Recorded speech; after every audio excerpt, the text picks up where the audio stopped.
Hello guys, आपका स्वागत है एजुकेशनल स्टडी पॉइंट आई में। मैं सुरेश कुमार आपको पढ़ा रहा था आधुनिक भारत का इतिहास। आधुनिक भारत का इतिहास हम बिल्कुल क्रम से पढ़ा रहे हैं। इससे पहले हमने पुर्तगाली का एक वीडियो किस प्रकार भारत में आगमन हुआ और डच यानी डच जो आपके हॉलैंड थे उसकी उन्होंने कैसे भारत में प्रवेश किया और व्यापार किया, और ये तीसरा वीडियो हम आपको पब्लिश कर रहे हैं आधुनिक भारत का इतिहास। तो इससे पहले जिन लोगों ने वीडियो नहीं देखी है उस वीडियो को अवश्य देख लेना, ताकि आपको इतिहास को बिल्कुल अच्छी तरीके से सही तरीके से समझ कर समझने का प्रयास कराया गया है। आइए चलते हैं। आज हम पढ़ते हैं अंग्रेज यानी ब्रिटिश कंपनी किस प्रकार भारत में प्रवेश करती है उसकी चर्चा करते हैं। तो आइए चलते हैं, सबसे पहले इसकी कहानी समझते हैं। आप जानते हैं यूरोप में राष्ट्रवाद चल रहा था। राष्ट्रवाद के तहत सभी देश अपने आप को उभारने की होड़ में थे। सबसे पहले पुर्तगालियों ने भारत में आकर व्यापार प्रारंभ किया। उसके बाद देखा जाए तो हॉलैंड यानी डच लोगों ने अपनी कंपनी बनाई और भारत में व्यापार करना प्रारंभ किया। यहीं पर ब्रिटेन में देखा जाए, ब्रिटेन की उस समय महारानी एलिजाबेथ प्रथम थी और विभिन्न प्रकार के व्यापारी, लगभग 217 लोगों का संगठन था, और संगठन करके उन्होंने एक व्यापारिक संगठन बनाया और अंततः उसका नाम ईस्ट इंडिया कंपनी रखा। तो इस प्रकार 31 दिसंबर सन 1600 ईस्वी को ईस्ट इंडिया कंपनी की स्थापना हुई, जिसे आप भली बात पहले से परिचित हैं। तो एलिजाबेथ ने 15 वर्षों के लिए पूरब में व्यापार करने के लिए अधिकार आज्ञा पत्र दे दिया व्यापारियों को। इस प्रकार वो व्यापार करने की ओर अग्रसर हुए। लेकिन एलिजाबेथ की वही 1602 या 1603 ईस्वी में उनकी मृत्यु हो जाती है। मृत्यु के बाद अगले जो ब्रिटिश राजा बनते हैं वो बनते हैं जेम्स प्रथम।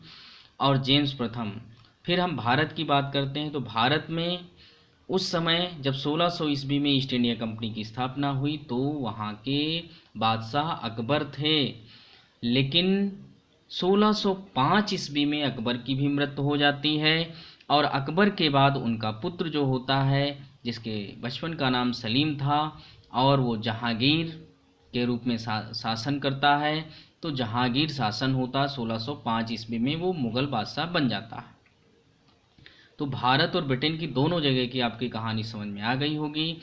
अब हम आगे लेकर चलते हैं। तो देखो लिखा है, महारानी एलिजाबेथ फर्स्ट ने 31 दिसंबर 1600 ईस्वी में 15 वर्षों तक भारत में व्यापार का आज्ञा पत्र दे दिया और ईस्ट इंडिया कंपनी की इस प्रकार स्थापना की गई व्यापारियों के द्वारा। ईस्ट मतलब पूरब की ओर आप व्यापार करने का आज्ञा पत्र मिल गया। 1600 ईस्वी में जब ब्रिटिश कंपनी की स्थापना हुई थी तब वहाँ का बादशाह भारत का अकबर था। किंतु अगले राजा जब जेम्स प्रथम हुए तो ये 15 साल के जो आज्ञा पत्र दिया गया था इसको उन्होंने अनिश्चित समय के लिए बढ़ा दिया कि जब तक आप चाहो तब तक पूरब में आप व्यापार कर सकते हो, क्योंकि इस व्यापार से जो ये व्यापारी संगठन थे ये राजा को कुछ प्रतिशत उनको लाभ देने के लिए तैयार थे। इसीलिए उन्होंने अनिश्चित समय के लिए उनको व्यापार करने के लिए आज्ञा पत्र दे दिया। जब आज्ञा पत्र दे दिया तो ये लोग सबसे पहले समुद्र के रास्ते पहुंचते हैं। समुद्र के रास्ते पहुंचे हैं भारत के पूरब दिशा में जो स्थित इंडोनेशिया या जावा सुमात्रा जो द्वीप हैं उस जगह पर पहुंचते हैं। सबसे पहले वहां पर एक मसाला द्वीप है, वहां पर ही व्यापार करते हैं मसालों का, क्योंकि मसालों की मांग यूरोप में बहुत थी। और जब वहां व्यापार कदम जमा लेते हैं तो ये भी वहां से सीधे भारत में प्रवेश करते हैं।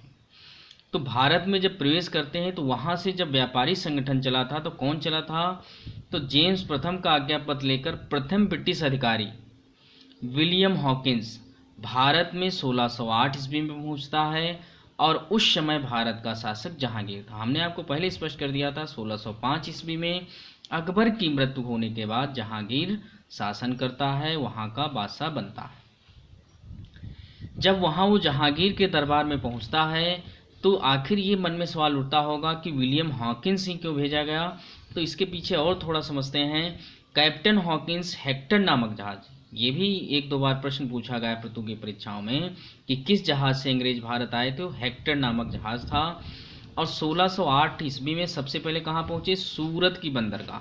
1608 में सूरत की बंदरगाह में पहुँचे थे।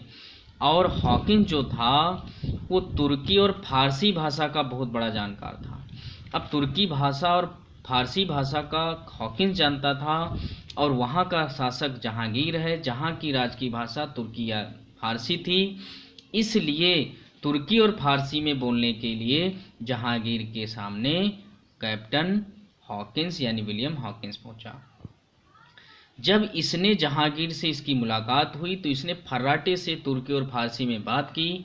जहांगीर इससे बहुत प्रसन्न हुआ और जहांगीर ने खुश होकर विलियम हॉकिंस को इंग्लिश खान की उपाधि, तो यहाँ पर हमने लिखित रूप से मेंशन नहीं किया है, आप लोग चाहें तो मेंशन कर लीजिए कि जहांगीर ने विलियम हॉकिंस को इंग्लिश खान की उपाधि दी थी। तो ये एक प्रश्न यहाँ पर छुप जाता है। अब आगे हम अगर जो चलें तो आप देखेंगे हॉकिंस के प्रयासों से, जहांगीर से जब बात करता है तो हॉकिंस के प्रयासों से जो है अस्थायी रूप से उसने आज्ञा प्राप्त कर ली कि आप व्यापार कर सकते हैं। सूरत में रहकर उन्होंने व्यापार प्रारंभ कर दिया। सूरत में व्यापार प्रारंभ कर दिया और मसूलीपट्टनम जो आंध्र प्रदेश में पड़ता है, वहाँ पर इन्होंने आज्ञा प्राप्त कर ली हॉकिंस ने कि अस्थायी रूप से आप एक फैक्ट्री खोल सकते हैं, यानी कारखाना खोल सकते हैं। फैक्ट्री का तात्पर्य बिल्कुल यहाँ पर नहीं, हम पुनः रिपीट आपको करना चाहेंगे कि फैक्ट्री का मतलब होता है जहाँ पर एक कोठी बना लेते थे। कोठी बनाने के बाद जैसे आवागमन सामान जो बिक्री करते थे या जो खरीदते थे उसको रखते थे, यानी यहाँ पर कोई कारखाना नहीं जहाँ पर कोई नई वस्तु बनती है, ऐसी फैक्ट्री नहीं होती है।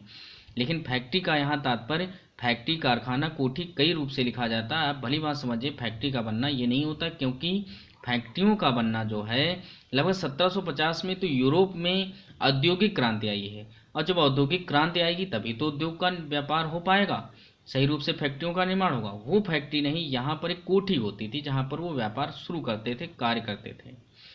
तो आप ये जान चुके हैं कैप्टन हॉकिंस हेक्टर नामक जहाज से सूरत बंदरगाह पर पहुंचा था और तुर्की और फारसी भाषा का जानकार था।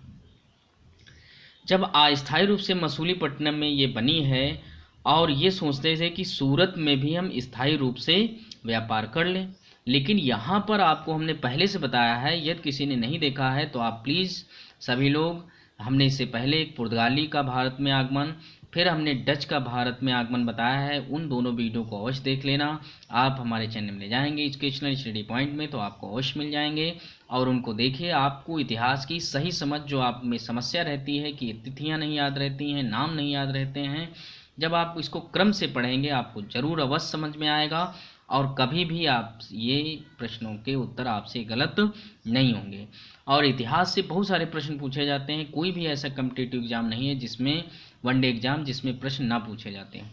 इस वीडियो को अवश्य एक बार पूरी तरह से वॉच कर लेना, इससे पहले के जो वीडियो वो भी वॉच कर लेना, और यदि हमारे चैनल को सब्सक्राइब नहीं किया तो एक बार सब्सक्राइब जरूर कर लेना, लाइक एवं शेयर अवश्य कर देना, और बेल आइकन जो है उसे जरूर दबा लेना ताकि हमारे वीडियो जो अपलोड हो आपको तुरंत मिल जाएं।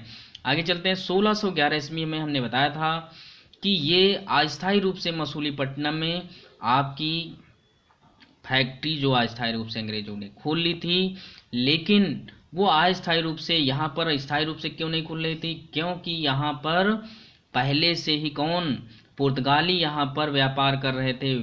पुर्तगालियों का हमेशा जो है मुगल साम्राज्य से, मुगलों से बड़ा अच्छा संबंध था, इसलिए वो नहीं चाहते थे कि यहाँ पर कोई भी इंग्लैंड वासी या ब्रिटेन के लोग फैक्ट्री खोलें। आप हमारी बात अच्छी तरीके से समझ रहे होंगे। आई रिपीट, कैप्टन हॉकिंस जो है मसूलीपट्टनम में अस्थायी रूप से 1611 ईस्वी में एक फैक्ट्री खोलता है, लेकिन वो अस्थायी रूप से, लेकिन पुर्तगाली नहीं चाहते हैं कि यहाँ पर वो लोग भी व्यापार करें, ब्रिटेन वासी व्यापार करें, इसलिए उनको ये परमिशन नहीं मिल देता है जहांगीर। और फिर अंग्रेजों ने सोचा यदि हम यहाँ फैक्ट्री नहीं खोलेंगे तो सही रूप से व्यापार नहीं हो सकता है, इसलिए 1611 ईस्वी में कैप्टन मिडिल्टन ने स्वाली, वहाँ पर एक स्वाली नामक स्थान है, वहाँ पर पुर्तगालियों को युद्ध में हराता है, जिससे प्रभावित होकर जहांगीर ने 1613 ईस्वी में सूरत में स्थायी कारखाना खोलने की अनुमति अंग्रेजों को प्रदान कर दी। यानी जब पुर्तगालियों को हराता है तो जहांगीर इससे प्रभावित होता है कि हाँ, इनमें भी कुछ दम है, ये लोग भी व्यापार करने में सक्षम है। इस प्रकार उनसे प्रभावित होकर 1613 ईस्वी में सूरत में कारखाना खोलने के लिए या फैक्ट्री या कोठी, कुछ भी समझ लीजिए, अनुमति प्रदान कर देता है अंग्रेजी को। इस प्रकार देखी जाए सूरत में 1613 ईस्वी में जब कभी प्रश्न पूछा जाए कि सबसे पहले अंग्रेजों ने फैक्ट्री कहाँ खोली, तो आप कहेंगे स्थायी रूप से सूरत में सबसे पहली फैक्ट्री खोली। और सूरत कहाँ पड़ता है? गुजरात में। अब अंग्रेज जानते थे भारत में स्थायी रूप से व्यापार करने के लिए भारत के प्रमुख क्षेत्र, एक तो बम्बई है, दूसरा कोलकाता है और तीसरा मद्रास, जिसे हम कोलकाता को आज कोलकाता इससे पहले कलकत्ता कहते थे, और मद्रास जिसे आज हम चेन्नई कहते हैं, में कारखाना खोलना आवश्यक है। बात हमारी समझ रहे होंगे। तो इस प्रकार देखिए जरा आप लोग कि ये आप समझ रहे थे कि भारत में, इसको और समझते हैं, मानचित्र के माध्यम से समझते हैं। मान लिया जाए भारत का एक मैप है जिसमें आप जानते हैं अंग्रेजों ने सूरत में स्थायी कारखाना सन 1613 ईस्वी में खोल लिया था। अब इन लोगों की नज़र थी कि बम्बई एक प्रमुख क्षेत्र था, वहाँ पर कारखाना खोलना था। फिर मद्रास जो है सबसे दक्षिण की ओर छोर में पड़ता है, कहाँ पड़ता है? तमिलनाडु में, यहाँ भी कारखाना। और फिर कलकत्ता, क्योंकि बंगाल सबसे प्रमुख क्षेत्र था भारत का उस समय, तो यहाँ पर भी धाक जमानी होगी, तब तक हम पूरे भारत में व्यापार नहीं कर सकते। और पांचवा है दिल्ली, जो कि केंद्र है भारत का। तो केंद्र पर पहुँचने के लिए यहाँ पर शासन करा मुगल का, तो इन्होंने पहले यहाँ पर अपना व्यापार बढ़ाने की सोची, तो सूरत पर इन्होंने अधिकार कर लिया है। अब इनकी बारी आती है बम्बई, मद्रास और कलकत्ता की। इनको भी बारी बारी से आपको समझना होगा। जब तक ये आप अच्छी तरीके से नहीं समझेंगे, जब कलकत्ता में आएंगे तो आपको विधिवत समझना होगा, क्योंकि यहाँ से बहुत सारी समस्याएं उत्पन्न होती हैं बच्चों को कि आखिर कैसे समझे, यहाँ पर क्या हो गया। यहाँ पर बंगाल के नवाब भी आ गए हैं, मुगल शासन भी चल रहा है, यहाँ पर फ्रांसीसी भी हैं, यहाँ पर पुर्तगाली भी हैं। ये सारी बातें जब आप समझेंगे तो आपको बिल्कुल समझ में आएगा। हम हर तरह से प्रयास करेंगे कि आपको इतिहास में कोई समस्या समझने में ना रहे। आगे चलते हैं। तो आपको हमने मैप के माध्यम से समझाया। तो हमने बताया बम्बई, कलकत्ता और मद्रास में कारखाना खोलना क्यों आवश्यक समझा, क्योंकि भारत में व्यापार करने के लिए ये प्रमुख क्षेत्र थे जहाँ पर इनकी धाक जमा होनी, पैर जमाना या फैक्ट्री खोलना जरूरी था। अब आगे चलते। टॉमस रो 1615 ईस्वी में जहांगीर के दरबार में पहुंचा। दूसरा ये पूछा जाए जहांगीर के दरबार में कौन सा अंग्रेज पहुंचा था, तो आप कहेंगे टॉमस रो। और इसके बहुत सारी घटनाएं जुड़ी हैं, इसको कुछ और भी सुविधाएं प्रदान करता है टॉमस रो। जहांगीर जो है टॉमस रो को। लेकिन हम आगे चलते हैं, क्योंकि हम कुछ मेन पॉइंट आपको उठा रहे हैं ताकि आपको याद भी रहें और गलतियां भी आपसे ना हो। जो प्रश्न अक्सर पूछे गए हैं उन्हीं पर हम चर्चा करेंगे। और बड़े से बड़े एग्जाम, चाहे पीसीएस हो चाहे आईएएस हो, सब में हर प्रकार के ये प्रश्न पूछे जाते हैं। आइए चलते हैं। मसूलीपट्टनम गोलकुंडा राज्य का मुख्य बंदरगाह था। जो मसूलीपट्टनम है, आप जानते हैं मसूलीपट्टनम गोलकुंडा राज्य का मुख्य बंदरगाह था। 1629 ईस्वी में अरमा गांव में दूसरी फैक्ट्री खोली गई। अब जरा ध्यान देना, स्थायी फैक्ट्री सबसे पहले कहाँ खुली थी? याद करिए, फिर से रिकॉल करिए, 1613 ईस्वी में सूरत में। और दूसरी फैक्ट्री कब खुल रही? 1629 ईस्वी में अरमा गांव में। ये दूसरी फैक्ट्री थी जो कहाँ थी? डचों ने, याद करो हमने इससे पहले वीडियो में पढ़ा है डचों के बारे में। डचों की पुलिकट बस्ती से कुछ मील दूर उत्तर में थी अरमा गांव। तो आप ध्यान रखना, पुलिकट के पास ये थी। और इससे पहले जो डच वाला वीडियो नहीं देखा, हम आपसे अपील करते हैं प्लीज़ उसे एक बार देखिए, आपको बिल्कुल समझ में आएगा, कोई भी गलतियां नहीं होगी। आगे चलते। 1632 में गोलकुंडा के सुल्तान ने, यहाँ पर समझना है, 1632 में गोलकुंडा के सुल्तान ने अंग्रेजों को एक सुनहरा फरमान दिया। सुनहरा फरमान क्यों था? क्योंकि इसने 500 पगोड़ा क्या था, हमने आपको बताया था, वहाँ की मुद्रा थी, वार्षिक कर पर व्यापार करने की अनुमति दे दी। यानी अंग्रेजों को ये अनुमति मिल गई, किससे? वहाँ के सुल्तान के द्वारा। कब मिली? 1632 में। इस बात को समझते रहना। 500 पगोड़ा, ये पगोड़ा क्या है? मुद्रा है। अंग्रेजों को क्या मिल गई? अनुमति मिल गई, उसने फरमान जारी कर दिया, तो इनसे बहुत बड़ी सुविधा हुई। तो अब हम चलते हैं, जो हमने आपको बताया था बम्बई, कलकत्ता और मद्रास, ये 3 क्षेत्रों पर इनको जाना है। इन 3 क्षेत्रों में ये, क्योंकि उस समय के बहुत बड़े क्षेत्र थे, इनको जो है इनको इनकी जगह पर कदम रखना बहुत जरूरी था। आइए सबसे पहले चलते हैं मद्रास की ओर। आइए मित्रों चलते हैं मद्रास की ओर। आप जानते हैं मद्रास में कैसे इन्होंने प्रवेश किया। बात है 1639 ईस्वी की, क्योंकि 1632 ईस्वी में हमने आपको बताया गोलकोंडा में वहाँ के सुल्तान ने इनको 500 पगोडा जो मुद्रा थी उस पर इन्होंने वार्षिक व्यापार करने की इनको अनुमति मिल गई थी। अब आगे जब समय गुजरा तो 1639 ईस्वी में फ्रांसिस डे, अंग्रेजों की तरफ से एक फ्रांसिस डे अधिकारी थे, उन्होंने क्या किया, चंद्रगिरी के एक राजा थे, चंद्रगिरी के राजा थे से मद्रास को पट्टे पर प्राप्त कर लिया। बहुत बड़ी बात, 1639 में फ्रांसिस डे अधिकारी जो थे उन्होंने चंद्रगिरी के राजा से मद्रास को पट्टे पर प्राप्त कर लिया। इन्होंने पट्टे पर प्राप्त कर लिया। अब यहाँ पर जो भी व्यापार होगा, जो कुछ होगा वो सब यही करेंगे। यहाँ पर एक घटना और घटी मद्रास में 1639 में ही, जब इनको पट्टे पर मिल गई तो मद्रास में एक किलाबंद कोठी भी बनाई। यानी सबसे, अब तक कोठी जो बनाई थी वो किलाबंद कोठी नहीं थी। बात समझिए, किलाबंद कोठी क्या होता, जैसे ये किला बना दिया और किले की तरफ जो है चार दीवारी उठा दी, इसी को कहते हैं किलाबंद। तो सबसे भारत में सबसे पहली किलाबंद कोठी क्या है? एग्जामिनर हर तरीके से प्रश्न पूछता है जो आपको कंफ्यूज करता है, बात को समझना है। मद्रास में ही पहली किलाबंद कोठी बनाई गई और जिसे फोर्ट सेंट जॉर्ज के नाम से जाना गया है। फोर्ट सेंट जॉर्ज के नाम से जाना जाता है। ये हो गया मद्रास। अब मद्रास के बाद अब ये बम्बई चलेंगे। अब देखो बम्बई में एक घटना घटी। क्या घटी? 1661-39 में इन्होंने मद्रास को प्राप्त कर लिया और सूरत को इन्होंने पहले से प्राप्त कर लिया। मुंबई की बारी आई। 1661 ईस्वी में इंग्लैंड के राजा चार्ल्स द्वितीय थे तथा पुर्तगाल की राजकुमारी कैथरीन थी। कैथरीन मेयो इनका पूरा नाम है। तो राजकुमारी कैथरीन मेयो का विवाह हुआ। यानी 1661 में इंग्लैंड के राजा चार्ल्स द्वितीय और पुर्तगाल की राजकुमारी कौन थी? Catherine Mayo.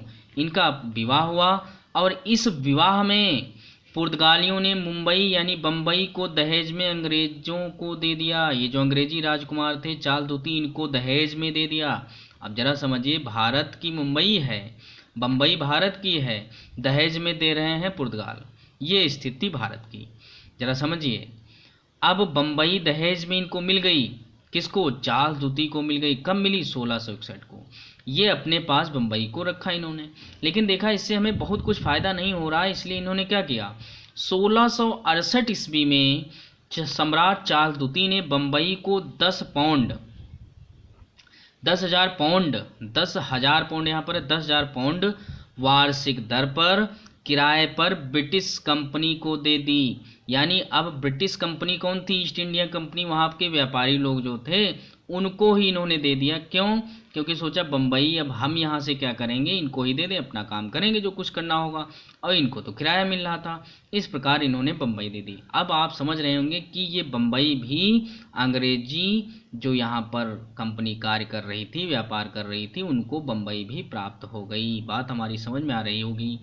बम्बई के गवर्नर गेराल्ड ओंगियार, ये पहले गवर्नर थे, गेराल्ड ओंगियार, और इन्होंने ही बम्बई को बहुत संभाला था, उसका नवीनीकरण किया था, किलेबंदी की थी, ये सब किया था। इसलिए बम्बई का संस्थापक इन्हीं को माना जाता है। पूछा जाता बम्बई का संस्थापक कौन था, तो आप कहेंगे गेराल्ड ओंगियार। और 1720 ईस्वी में चार्ल्स ब्रून ने बम्बई की किलेबंदी की थी। तो किलेबंदी किसने की थी? चार्ल्स ब्रून ने। और सही रूप से संभाला, उसको एक नया रूप किसने दिया था? गेराल्ड ओंगियार ने। इसीलिए मुंबई का संस्थापक गेराल्ड ओंगियार को माना जाता है। तो इस प्रकार आपने देखा कि हमने, अंग्रेजों ने सबसे पहले सूरत को प्राप्त किया, फिर आपने देखा कब 1639 ईस्वी को इन्होंने मद्रास को पट्टे पर प्राप्त कर लिया। अब बम्बई कब? 1668 ईस्वी में। कैसे मिली? 10,000 पाउंड जो है इन्होंने रुपए, चार्ल्स जो द्वितीय राजा थे सम्राट ब्रिटेन के, उनसे इन्होंने क्या, किराए पर बम्बई को प्राप्त कर लिया।